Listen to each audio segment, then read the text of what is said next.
Estamos viendo un monólogo del presidente Javier Milei en política, pisando casi diciembre.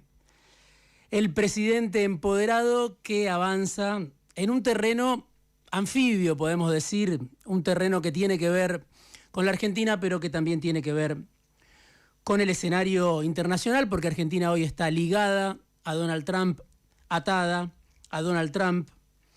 Y hay evidencias todos los días, es muy difícil no verlo. Vino a Buenos Aires en las últimas horas el canciller de Israel. Hay una foto que se hizo conocida porque detrás suyo, en esa reunión donde estaba Milei con el canciller de Israel, apareció la camiseta de Estudiantes. Pero claro, tenía resonancias que trascienden el fútbol, trascienden las fronteras. Milei repitió en ese encuentro que va a mudar la embajada argentina de Tel Aviv a Jerusalén, como lo hizo Trump en 2018, algo que por supuesto genera polémicas porque hay una parte de Jerusalén que es un territorio en disputa, así lo entienden distintas organizaciones internacionales. Milei prometió además que va a viajar en 2026 a Israel, pero antes es probable que llegue a la Argentina, y esto es un dato que no trascendió tanto, el presidente de Israel, Isaac Herzog. Vendría en lugar de Benjamín Netanyahu, que claro, no va a venir a la Argentina como se presuponía o se decía desde el gobierno en algún momento. Es un premier que ejerce el poder en Israel, pero tiene pedido de captura internacional. Y en esa reunión tan importante de Milei con el canciller de Israel, aparecieron también algunos temas del intercambio comercial, porque hubo un encuentro en paralelo que se realizó en el Palacio Libertad. Y claro, hay un empresario clave para las relaciones entre Argentina e Israel que se llama Mario Montoto. Es el presidente de la Cámara de Comercio Argentino-Israelí. No pertenece a la comunidad judía, pero es alguien muy influyente. Ya en 2017, cuando vino Netanyahu durante el gobierno de Macri a la Argentina, Montoto fue el anfitrión. Ahora volvió a ser el anfitrión en el encuentro en el Palacio Libertad. Un empresario, Mario Montoto, ligado a empresarios de medios importantes de la Argentina, ligado a todas las tribus del peronismo, las distintas corrientes, muy cercano a Patricia Bullrich, es dueño de una empresa que se llama Codesur, una empresa ligada a la defensa, al negocio bélico. Y claro, llegó a declarar incluso en algún momento en la causa del D'Alessio Gate, en Dolores, Mario Montoto, en un momento en que había comunicaciones entre el falso abogado, entre el espía Marcelo D'Alessio y algunos teléfonos, 3 teléfonos que pertenecían a Montoto. Bueno, en las últimas horas, en una reunión con periodistas en el Palacio Libertad, donde estaba el canciller israelí, Mario Montoto dijo que desde que asumió Milei aumentó en un 30% la cantidad de empresarios que se sumaron a la Cámara de Comercio israelí. Por eso, cuando vemos los movimientos de Milei, es difícil entenderlos solo como parte de una puesta en escena doméstica, sino que tiene resonancias globales cada uno de esos movimientos. Va a ir el presidente la semana que viene nuevamente a Estados Unidos. La excusa del Mundial de Clubes, va a estar en Washington con empresarios, se va a volver a ver con Donald Trump. Y Milei, claro, cada vez que viaja hace cotizar en el exterior los logros que tiene en la plaza local. Es un modo de relacionarse que no siempre da resultados. Si uno mira el acuerdo que firmó Argentina con Estados Unidos, del cual todavía no conocemos la letra chica, pero en los primeros anuncios uno lo compara con el acuerdo que firmó Lula con Trump y se da cuenta que Trump le entregó a Lula más de lo que le entregó a Milei para los empresarios brasileños de la carne, del café, que vieron rebajados muy fuertemente los aranceles para esos productos. Claro, en Argentina el hemisferio siderúrgico de Paolo Roca se lamenta porque Milei no consigue lo mismo que Lula, por ejemplo, consigue para los empresarios brasileños. En este caso, a Paolo Roca le interesa que Trump le baje los aranceles al acero, que están en 50% los aranceles para el acero argentino. Un Trump que lo sostiene a Milei, pero que al mismo tiempo sabemos es impredecible, viene de soltarle la mano a Jair Bolsonaro, no solo por esta buena relación de Trump con Lula, sino también por algunos movimientos donde Bolsonaro queda desguarnecido, huérfano de Trump. Por supuesto también lo vimos a Trump con Mandani, el alcalde electo de Nueva York. Por eso el apoyo de Trump a Milei es fundamental, pero nunca se sabe hasta cuándo puede durar, más cuando Trump tiene problemas en la escena doméstica. Por ahora vemos un monólogo de Milei que crece en las encuestas. Es muy impactante el crecimiento que muestra el índice de confianza en el gobierno de la Universidad Torcuato Di Tella. Hoy Milei está en un nivel de popularidad, según ese indicador, que generalmente suele ser un buen predictor electoral. Bueno, el nivel de popularidad de Milei está por encima del que tenía Macri en 2017, muy por encima del que tenía Alberto Fernández en 2021, y me llamó la atención también que vuelve a crecer Milei entre los jóvenes, según el informe de la Universidad Torcuato Di Tella. Claro, todo esto se traduce en política. Milei está armando un bloque propio de gobernadores, aunque La Libertad Avanza no gobierna ninguna provincia. Se están reuniendo en estas horas los gobernadores del norte en la provincia de Salta, después de que se reunieran ya la semana pasada los gobernadores del Norte Grande. Algunos tienen previsto visitar al ministro del Interior, Diego Santilli. Y hay que ver ese bloque que se va conformando: Osvaldo Jaldo, de Tucumán; Raúl Jalil, de Catamarca; Gustavo Sáenz, de Salta; Humberto Pasalacqua, de Misiones; y Gerardo Zamora, actor clave, central, al que hay que prestarle mucha atención, también de Santiago del Estero. Están haciendo un bloque de gobernadores aliados a Milei. Nacen las Provincias Unidas a Milei. El peronismo de Milei es el peronismo que gobierna, además, ¿no? El que tiene peso institucional. Zamora es radical, Pasalacqua es radical, pero responde a Carlos Rovira, el hombre fuerte de Misiones, gobernador de facto de Misiones. Y ese bloque de gobernadores que se muestra más cerca, mucho más cerca de Milei que del kirchnerismo o del peronismo opositor, puede definir las votaciones que van a venir en el Congreso. Es muy importante, por supuesto, el presupuesto, es muy importante la reforma laboral, es muy importante la reforma del Código Penal que quiere el presidente, mientras la oposición, el peronismo, lo que en algún momento se llamó Fuerza Patria, Unión por la Patria, sigue entre idas y vueltas, discutiendo, negociando, muy mirándose el ombligo. Milei está reordenando su gabinete. Karina Milei vuelve a emerger como el gran poder del gobierno. Todos ministros que responden a Karina Milei: Adorni, el canciller Kirchner, que estaba en la foto con el canciller de Israel y que desplazó a Santiago Caputo de las relaciones con Estados Unidos; Diego Santilli; y el general Carlos Presti, ahora en el Ministerio de Defensa. Le queda a Karina Milei una sola colina para conquistar y arrebatarle al poder de Santiago Caputo, que es el Ministerio de Justicia, donde hay una figura decorativa como Mariano Cuñoli Barona, una transición hasta que Karina Milei dé el zarpazo y desplace a Sebastián Amerio, que es el hombre de Santiago Caputo que maneja el ministerio. ¿Gana Karina Milei o gana una postura alineada a Trump a nivel internacional?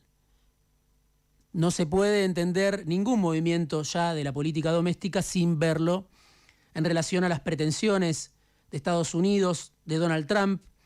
Y hay un nombramiento que por supuesto se destaca, es el del general Presti, como decía, que podría ser leído de distintas maneras. Hay una manera de repartir el poder, que que no empezó con Milei, que tiene que ver con lotear los ministerios, desde el tiempo de Carlos Menem, cuando le dio un ministerio a Bunge Born, por ejemplo, hasta Mauricio Macri, que le dio a las petroleras el Ministerio de Energía a través de Juan José Aranguren, o le dio a la sociedad rural el Ministerio de Agricultura a través de Luis Echeverre.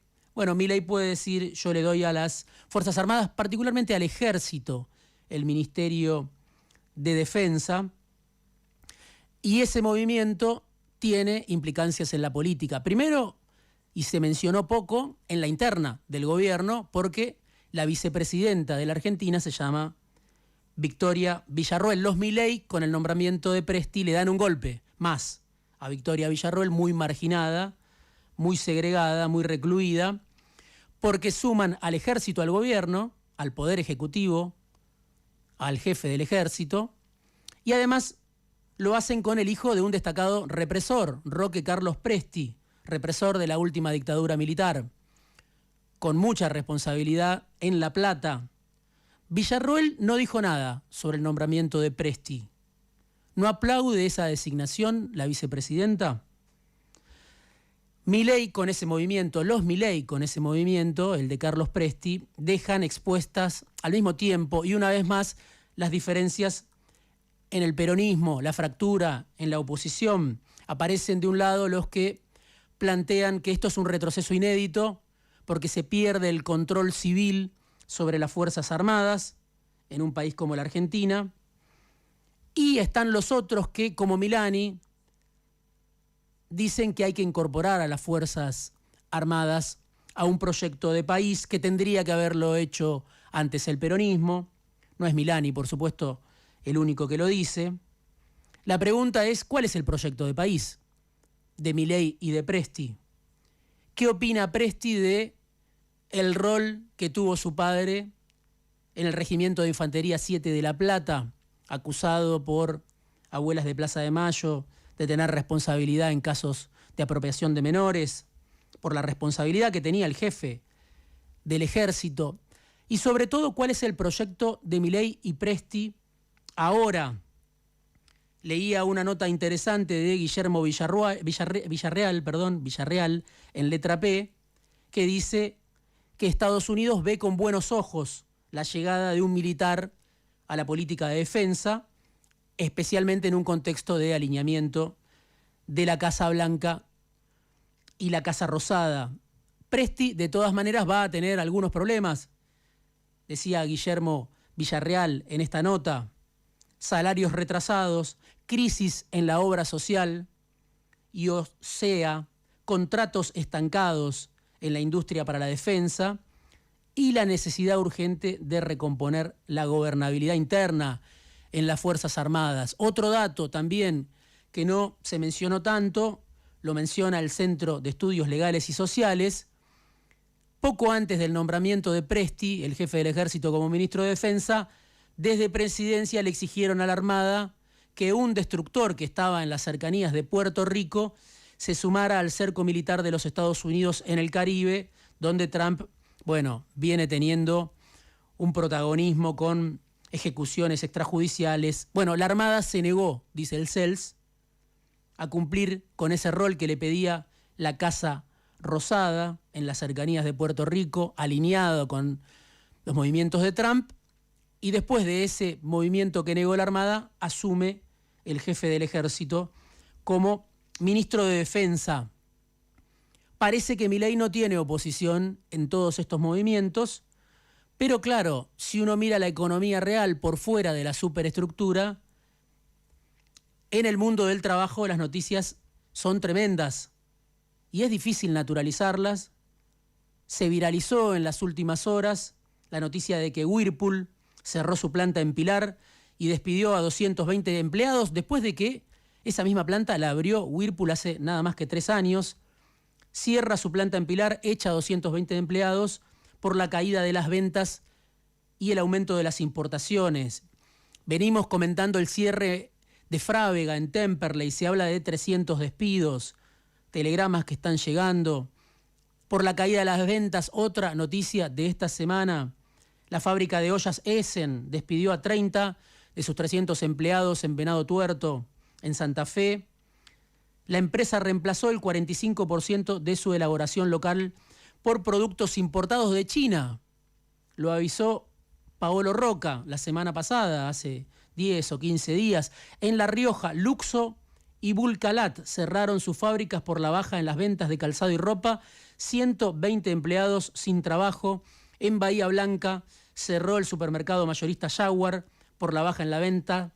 100 empleados en la calle. Y detrás de cada una de estas noticias que parece que naturalizamos, hay familias que se quedan sin trabajo en un contexto de recesión, donde vuelven las dudas sobre la credibilidad del INDEC, ahora bajo Milei. Si nadie le creía al INDEC bajo Moreno, bueno, ahora cada vez más son los que no le creen al INDEC bajo Milei, y es Labaña, un Labaña, el que le presta el apellido a este momento de Milei, a este gobierno de Milei, Marco Labaña. Se está dudando si la economía crece o no crece, si los niveles de inflación son los que marca el INDEC o no son los que marca el INDEC. Dato importante para la gobernabilidad, un informe que recomiendo de la Oficina de Presupuesto del Congreso que explica mucho. La AUH, la Asignación Universal por Hijo, está en el punto más alto desde que fue creada en 2009. Viene diciembre.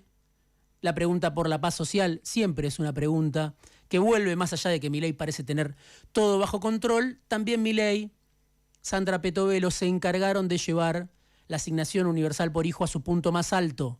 Y claro, eso contrasta con el final del Frente de Todos, donde la Asignación Universal por Hijo, dice este informe de la Oficina de Presupuesto del Congreso, que es un órgano partidario, estaba en el punto más bajo. La AUH pasó de estar en el punto más bajo, en el quinto subsuelo, en el último año especialmente del Frente de Todos, a estar en el punto más alto con el gobierno de extrema derecha de Milei. Ese es el contexto en el que se llega a diciembre, con despidos, con una recesión, con dudas sobre la legitimidad, la credibilidad del INDEC, y en Misiones, en estas horas, se está desarrollando un juicio oral que es histórico por malas razones, contra Leandro Sánchez, un maestro de Misiones, secretario general del gremio UTEM, y contra Mónica Gurina, la secretaria general de la CTA Autónoma. ¿De qué son culpables Sánchez y Gurina? De haber participado de la ola de protestas que hubo el año pasado en Misiones, donde se autoconvocaron los docentes, la policía, donde todo Misiones casi, especialmente en algunas ciudades, estaba en la calle. Bueno, ahora van a juicio oral estos dos maestros.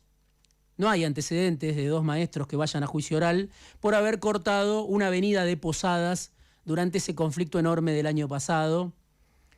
Y la consigna de los pocos que están solidarizándose hoy con Leandro Sánchez y Mónica Gurina es: la lucha por el salario no es delito. La lucha por el salario no es delito. Milei piensa que sí. El gobernador Pasalacua de Misiones piensa que sí. Carlos Rovira, el hombre que gobierna Misiones, el gobernador de facto, piensa que sí, que es delito luchar por el salario. Bueno, este juicio oral da una respuesta contundente. Y todas estas escenas de despidos, estas escenas de cierre de fábricas, estas escenas de alineamiento de Milei con el gobierno de Trump, claro, encierran una paradoja, porque el gobierno más alineado con Estados Unidos de los últimos años, décadas, es el gobierno que más facilita la lluvia de importaciones de China, que volvió a ser el principal socio comercial de la Argentina, como lo es de otros países de América Latina. Ese es el contexto en el que se llega a diciembre, con un monólogo político de Milei, un Milei que está atravesando al mismo tiempo una contradicción fatal, porque es su modelo económico el que deja afuera a la mayor parte de los argentinos, más allá de que hoy todos salgan en auxilio del vencedor.